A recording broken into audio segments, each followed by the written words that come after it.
Hey everybody, it's Dr. Warren Kalkstein here at Kalkstein Chiropractic. Welcome back to our video series, the top 20 most common injuries and complaints for athletes.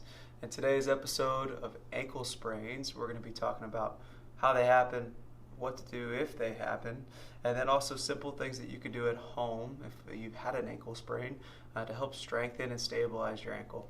Okay, so most commonly how they happen, and this has happened to me way too many times, is you're riding on some uneven ground or you make an uneasy cut and your hip's not ready to stabilize you, and boom, you roll into this position, you strain the outer edge of your ankle here. Okay, so that is called an inversion sprain. Most common way to sprain the ankle. Okay, so there's certain things that are here called ligaments that help stabilize your ankle. Those ligaments help support the outside of your ankle when you're trying to put pressure outwardly this way. Okay, so you get a strain to those ligaments, a sprain to those ligaments, and you might get some swelling, some bruising around the ankle. What can you do in the immediate term is you can ice your foot down at home. Think about an ice bucket where you fill up water and ice in the bucket, you submerge your foot in that bucket of ice, and you put it in there for about 10 minutes, okay? Another thing that you need to make sure that you do is that as soon as the pain starts to decrease and you can start to get some range of motion back, that you start to explore that range of motion, okay? That helps with some of that. One, helps speed up the healing time, and two, you have to recover that range of motion so you can have a functioning ankle again, right? Simple way to improve ankle mobility is just to rock back and forth in what's called plantar flexion and dorsiflexion. So if I take my hand and I cup around this front of the ankle here, like so, and I take my other hand and I put my hand behind my ankle, I can put a little pressure here and rock my knee forward, keeping my heel on the ground, and I'll come from the side to show you, and come back. So I push this way with my top hand, and I mobilize, or I move the ankle back and forth with good support. Okay? That's a nice way to get better range of motion in that, what's called your mortise joint. Okay? Another thing that you can do is what's called the alphabet. Ever heard of it? Yeah, definitely. So the alphabet is something that's simple to do. And really what I want you to do is just think about moving the ankle in all of its ranges of motion. So I'm just going to do it through the alphabet. So it's A, B, that's a big C. You get the point. So doing that for about a minute of just going through different letters and mobilizing that joint is the first step to getting your ankle to feel better, okay? Once you've started to get better range of motion in your ankle, something that you need to do afterwards is to stabilize your ankle, right? So there's a lot of muscles as well as ligaments that help support the ankle, right? And to try to isolate each one isn't really a great idea. What I'd recommend is just doing more single leg balanced activities, okay?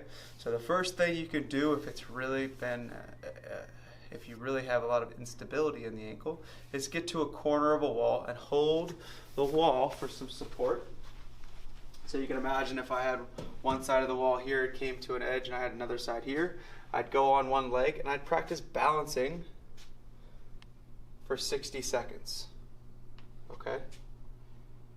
And this is meant to be a way to help strengthen those stabilizers.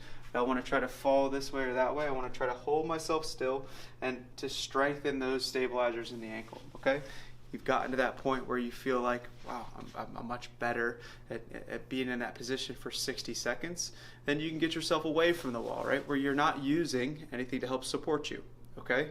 All right, let's step it up a notch, okay? You've gotten good at just balancing on one leg for 60 seconds without teetering side to side, and the same thing with the left side. Now what I want you to focus on doing is doing a star drill, okay? So you're on one leg, you reach your heel out, you tap it,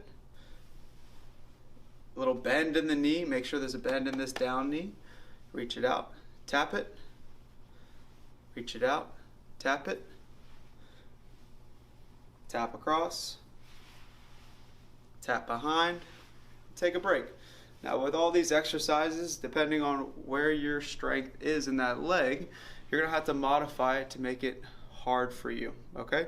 So it should be challenging, but you shouldn't be feeling any pain in the ankle when you do any of these exercises. Once you feel like you're very competent with those exercises, you're not getting any discomfort or pain, and you want to take it up another notch, right? You can start to challenge the leg with a little bit more of an explosive activity, okay? So just a simple side-to-side jump drill is really helpful for challenging the ankle and stability. So I'm going to start from this side of the mat. Very athletically, I'm going to try to jump from this side to this side and land on one leg. Oh, hey, Cam got excited for that one. Then I'm going to go ahead and switch to the other leg. Again, repeat. See how I'm focusing on controlling my landing nice and soft, and I'm landing side to side. Catch myself from falling, and land. And as you get better and better at that, you can increase the distance side to side. So those are some simple ways to help strengthen an ankle after you've had an injury like an ankle sprain, okay? Just remember, range of motion first, stability second, and then think about strength finally. Thanks for watching this episode 2 of the top 20 most common injuries for athletes.